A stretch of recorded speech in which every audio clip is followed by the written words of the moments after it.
Good morning, everybody. Good morning. Welcome to our release webinar. Uh, also, already present, as you can see, is Berend, who will do most of the presentations. I will just quickly introduce a little bit, and then we go. So again, all welcome. First time in English. Always a bit awkward because the majority is Dutch speaking. So yeah. Anyway, we have seen that it works because we have a slightly different audience. So we have more and more international clients and also English-speaking people among them, of course. So the good news is that we can involve them also in everything that's going on around Base27. So I hope that's appreciated and that the Dutch-speaking sort of can live with the inconveniences of this.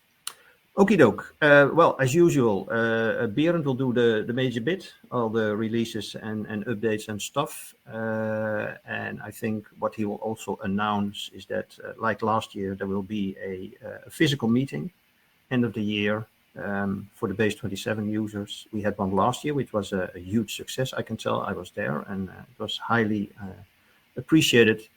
So successful enough to do it a second time. Berend will give you a little bit more details. So Berend, the floor is yours.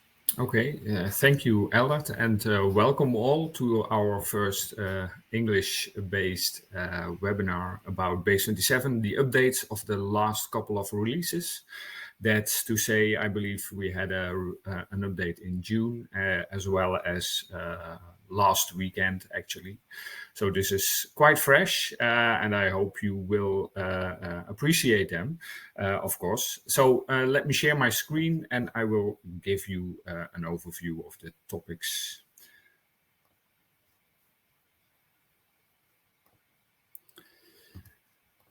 I have to do some selections here. Sorry. There we go. Yeah. That's it. So please feel free to ask any questions. I will try to pick them up while I'm demonstrating them, but obviously we will also take a little bit of time at the end of the webinar and go over the questions that are still left. So let's dive in. You can see Base27, obviously. It's the start page, which has been around now for some time, and which we got a lot of positive feedback on, which is great. But it's all also due to the feedback that we got from all of you to improve and to take care of certain concerns that you have and the way you would like to work with Base27. So there are major updates. Well, there are updates to the start page once more in both releases. Most of the topics that we had in mind to release regarding the start page have been implemented by now. So it's a functionality that's becoming quite mature at this point, I guess. So what has changed? I hope you are familiar with the start page as it was already, but a little cogwheel has been added here at the overview of all of the items that are assigned to you.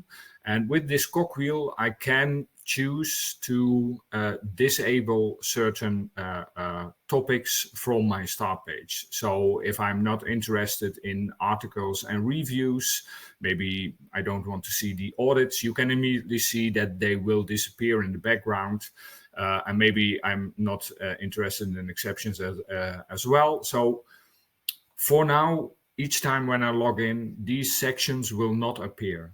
That is to say, you might still be assigned to them, and it might still be relevant to you, but hopefully you have other means to take care of that if you switch them off.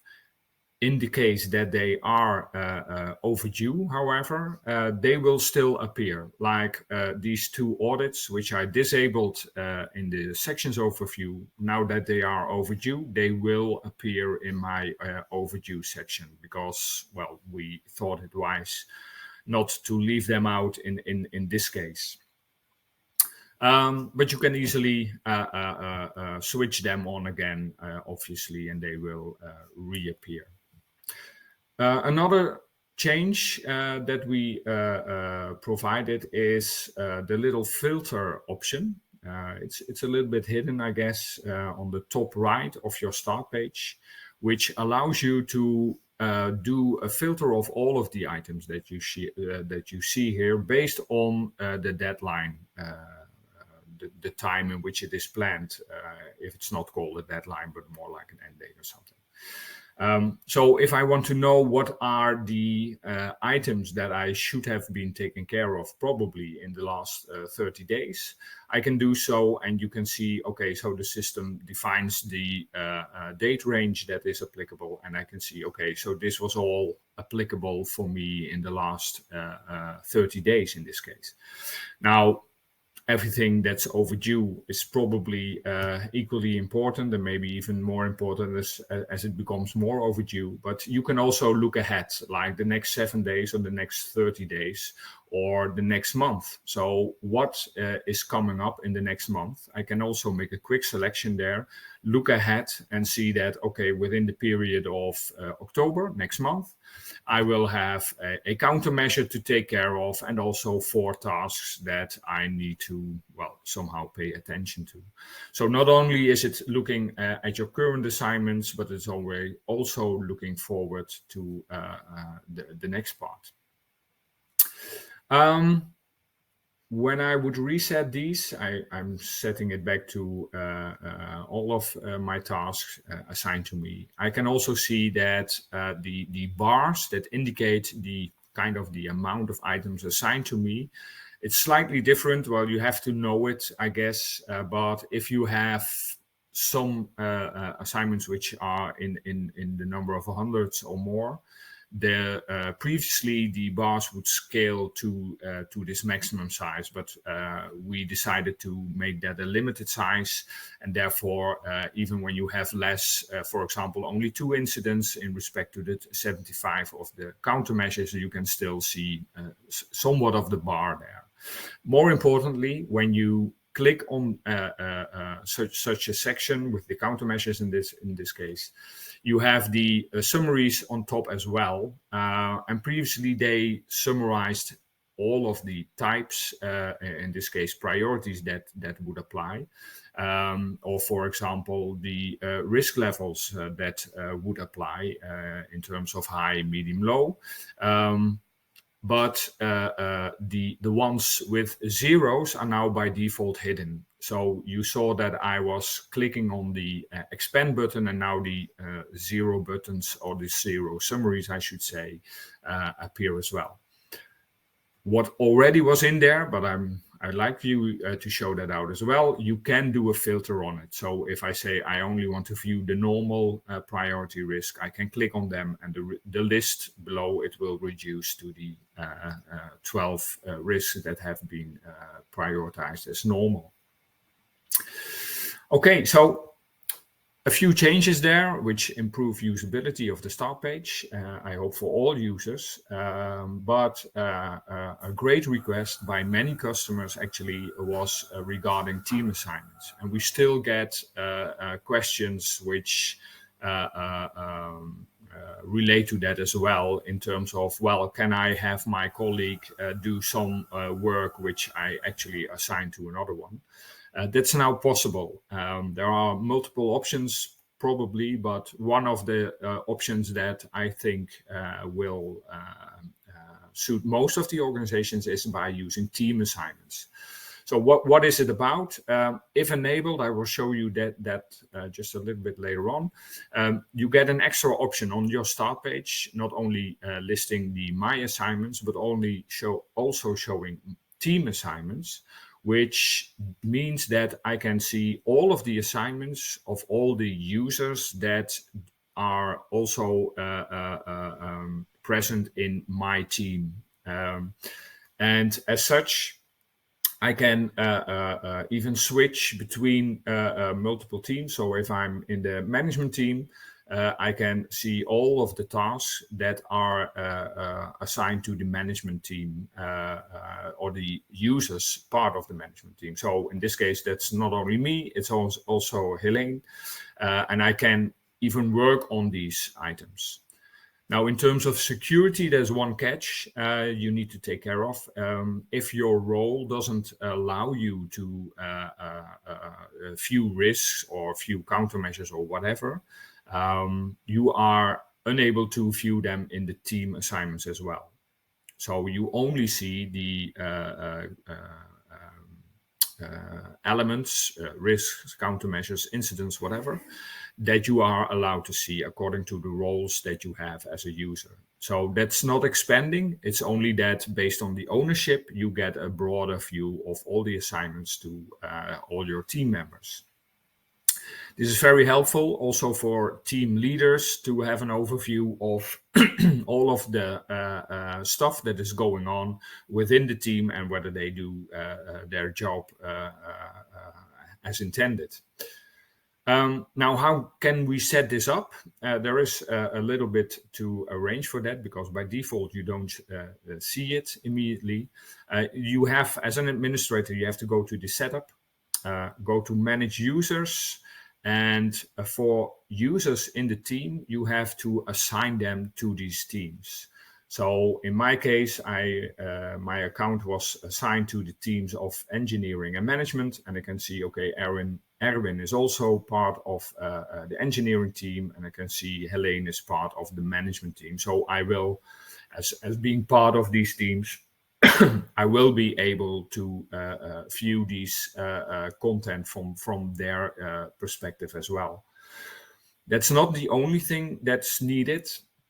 For example, I do need to add a special role. It doesn't require any licensing or something, but you do need to have this special role, which is at the bottom of the list, that grants this user access to this team option. So it's something that you need to assign to these users to actually let them perform this team operation. And apart from that, they need to be part of a team, obviously, because if you are not part of a team, there's no need to have a team assignments overview. So both conditions need to be in place for a user to have this team option available. If you would like to have this team role available to all your users without assigning them explicitly, you can ask that through support, and we can arrange that for all of the users. It's automatically enabled. That's an option. It's not by default. You have to request it through support. Okay, so I guess that's it about the start page and stuff that's related to it. While we are at the user management, I think it's a good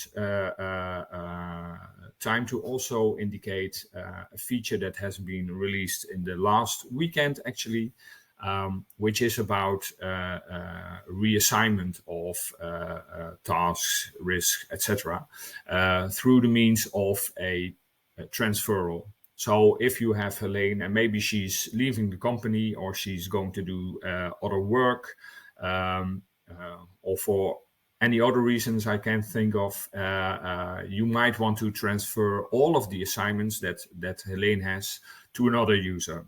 For this, you have the option of transfer assignments.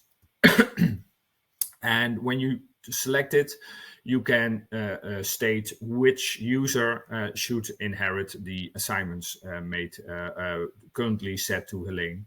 So you might want to assign it to your own or to a different user, and you might want to inform this user as well, or not, obviously. And then click on transfer, and all of the assignments will be transferred to this new user. Now, if you would remove Helene, there is also a check that, please note, this user has some assignments, open assignments that is, and maybe you want to transfer these assignments before you actually remove the user from Base27. You can do that, and then you will return to the actual removal of the user, Or you can say, well, I'm not going to reassign all of these assignments. I'm just going to remove this user anyway. So that's a new feature there as well. Let's see, one other topic which we made various changes to in the last couple of releases is regarding the checks and checklists that exist.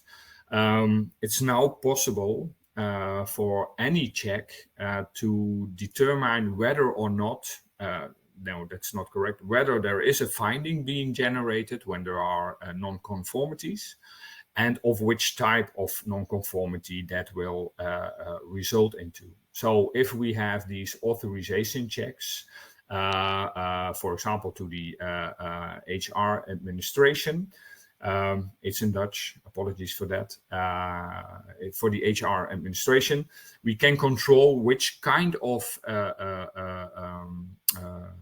non-conformity is being generated whenever this authorization check would fail on some of the checks that are involved.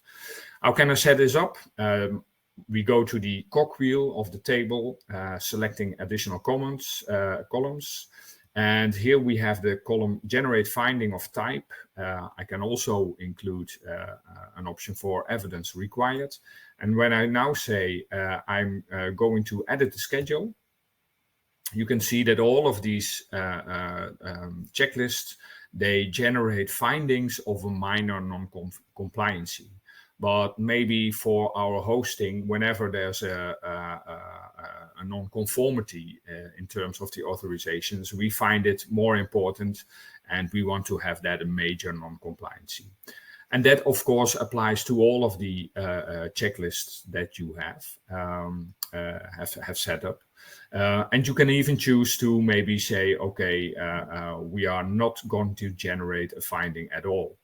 So instead of generating a finding of a certain type, you can also select to not generate a finding at all.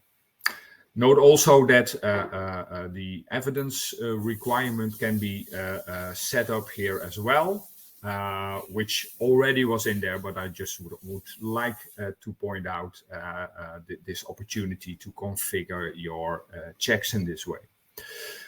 For the authorization checks, as well as the supplier checks, this is the way you need to do it. For the other checks, they have their own setup screen. And here you can select, for example, the type of findings and whether or not the evidence is required more specifically in the editor screen. Okay, so that's nice. You have a little bit better control of the outcome of your checklists, but what if your checklist was performed, but maybe incorrectly, or it needs a little bit more attention, whatever?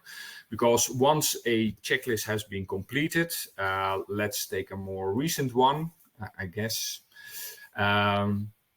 This one, which is an authorization check on a certain information system, document management system. Let's see, is there evidence? No, there is not.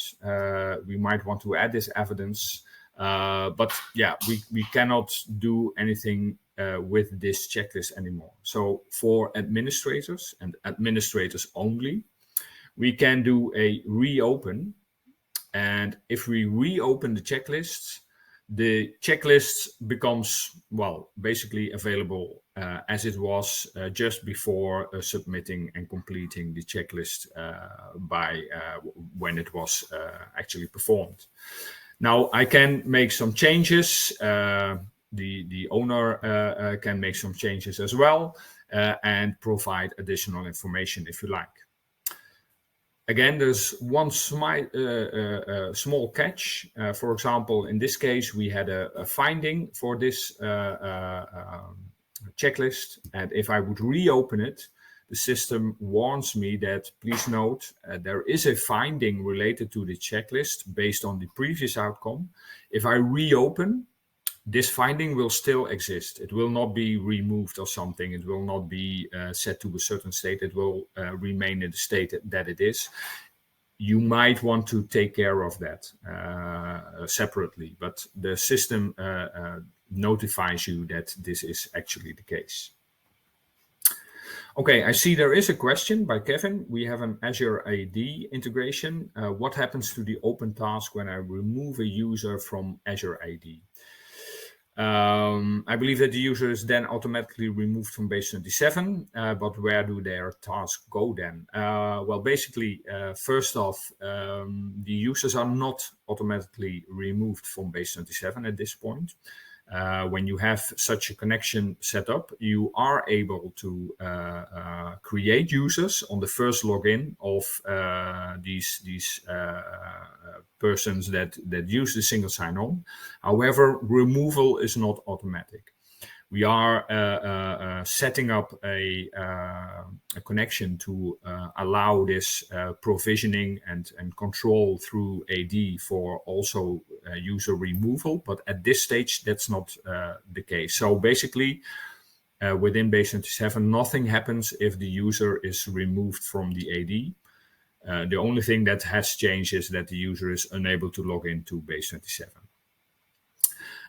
What would happen if you remove a user from Base27 and their assignments? Well, at this stage, if you would remove a user without doing the reassignments, the assignments would still be in place for this user. Although it is removed, you will still see for certain tasks, countermeasures, etc., the name of this now removed users being assigned to the countermeasure or task. You are able then to do a reassignment on a one-by-one basis, but it's basically remains in the way it is. I hope that helps you out, Kevin.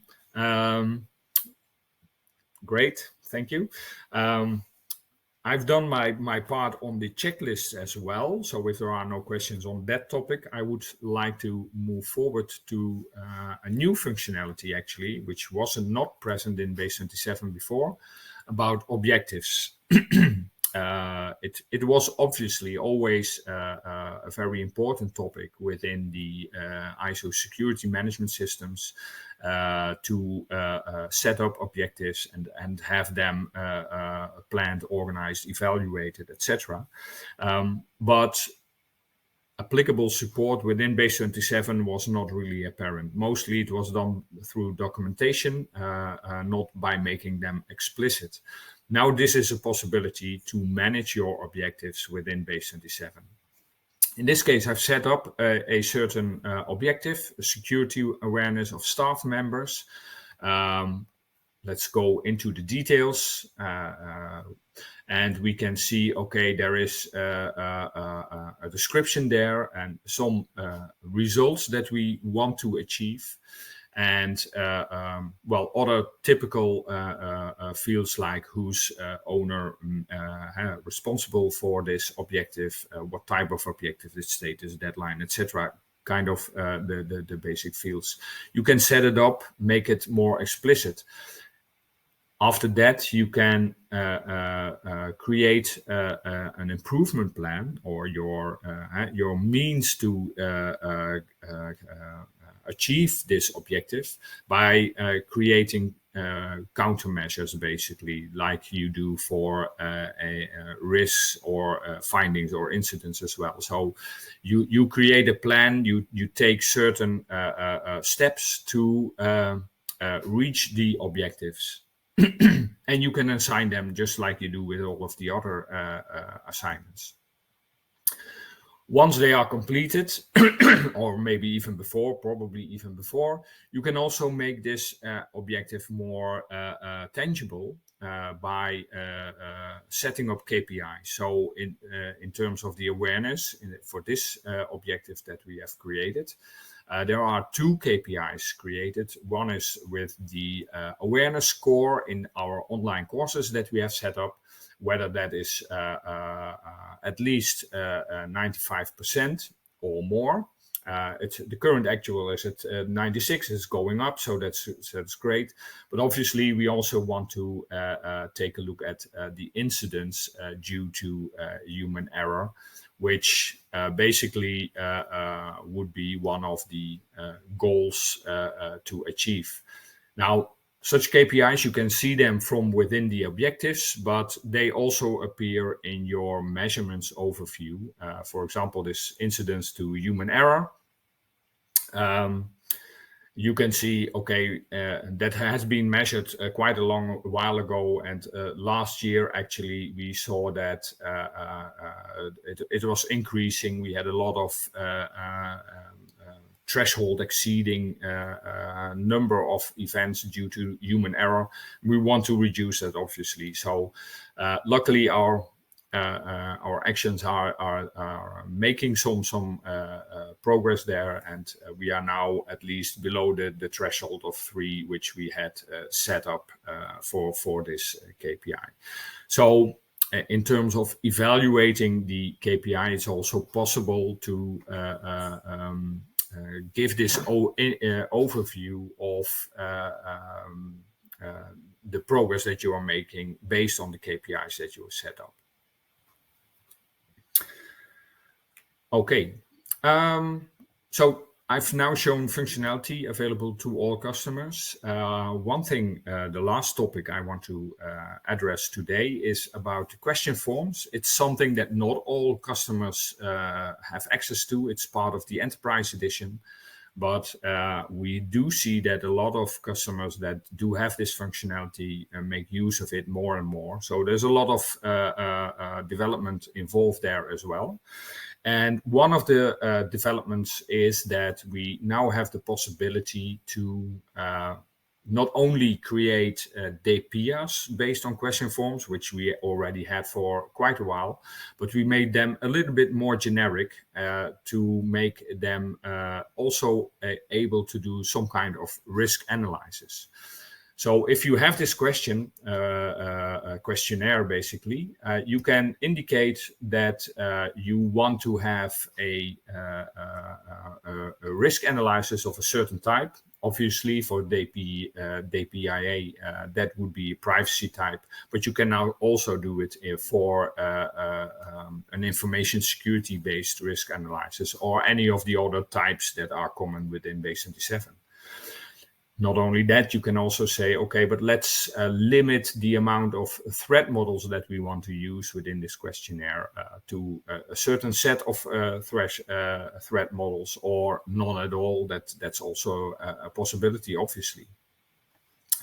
Now, based on that, you can then start a question form. Let's take a quick look.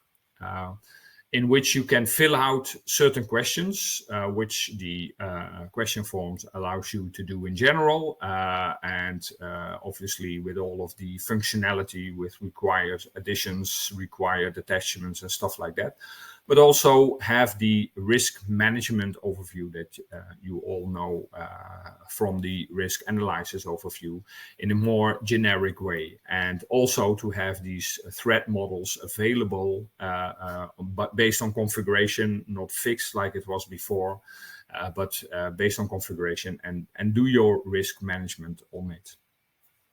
So that's a new possibility in the generic way, at least. Another small change has been created by allowing participants to a question form. So previously it was the case that whenever you would send out a question form to fill out certain questions and stuff like that, it was basically only one user able to fill out such a question form. Now you can have participants within this question form to either do parts of the question form or maybe have read access to that. And you can set it up at the questionnaire and then say, okay, there are no participants allowed, no participants foreseen.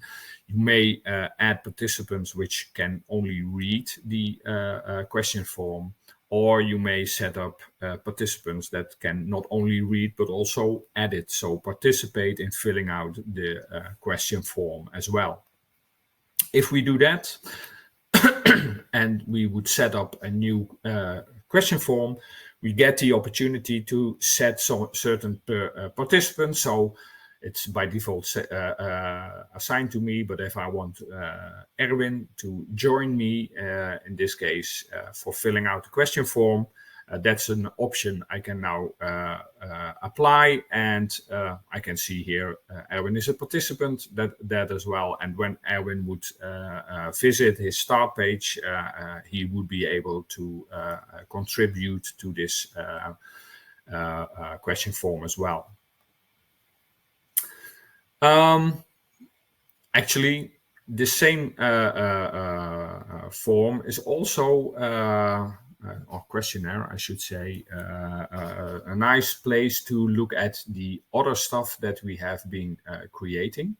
That's to allow a question form based on a framework. Up until now, it was quite tedious to set it up. Because you had to do it all manually, but we have now kind of automated it. I see a question from Frank regarding the participants feature I just mentioned. Can you also add external participants? No, you cannot. So all of your participants need to be part of Base27 user base. Only the respondent can be an external user. Based on the existing functionality. So let's take a look at it. We want to do a 27001 compliancy audit, and this audit allows you to, this questionnaire allows you to set up some of the topics that the control measures of this framework do imply. Now, if we want to do some technical controls as well for this questionnaire, I could have done it here, but it's also possible to do it on a per category basis. And for example, in this case, say, okay, we want to add some questions based on a framework. For this, I want to select a certain framework, and then obviously make a certain, let's take all of the technological controls and say, okay, based on these controls, which I've now selected, I want to build up this questionnaire and set up the questions accordingly. Now, after the selection, the system asks me whether or not I need to, what kind of question should it be? Should it be a yes, partly, no, unknown? And I can choose all of the predefined and custom defined type of answers. In this case, let's go for yes, partly, no. And I can also say, okay, but an answer is required for this set of questions. When I click on the generate questions, it will generate this set of questions based on a certain configuration, which is more, it's a little bit hidden because you can alter the way the questions are generated. For example, do you want to have a certain prefix, like do you comply with, and then the full name, in this case, of the control, and the description is derived from the actual aim of the control, and the explanation notes are derived from the additional information that's part of the controls. So if I set it up like this and I say, okay, let's save and generate questions, I get a list of all of the controls in here according to my selection with the type of selection. And if I look at a certain question in general, I can see, okay, so there is a description there which has been taken over. Apparently there was no explanatory explanation note, so that's left empty. But I can also see it's being linked to this specific control. The answers and any follow-up based on these questions will be linked to this control as well. So this also allows you to create reports and overviews to the extent of compliance based on this same framework. Okay, I hope this really helps you forward in using the questionnaires a lot. We do see a lot of customers picking this up, so that's great. And if you miss anything, please let us know, because we are very keen on having new information about how we can improve Base27.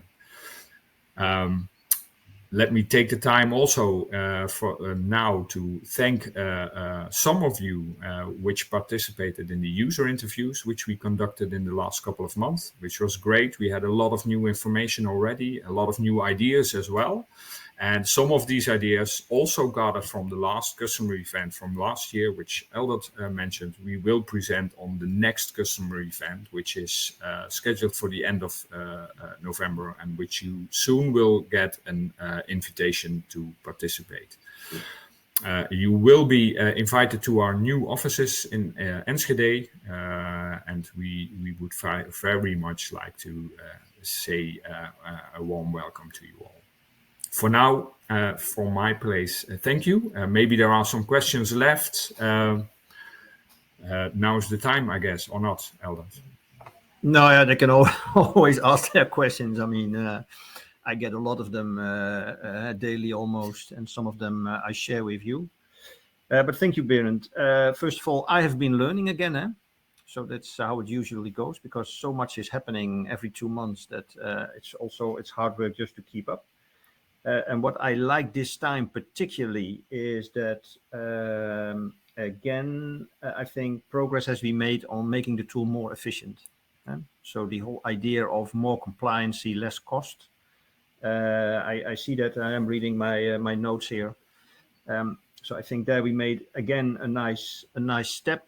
The transfer assignments, for instance, people are leaving, new people are coming, this kind of stuff. So just very easy with a few clicks to do that, instead of going through what we previously had to do, go through all the names and and the uncertainty. Oops, did I miss something, etc. And then the auditor will come next week and la la la. So this whole stress, but it's also the efficiency. So I like that a lot.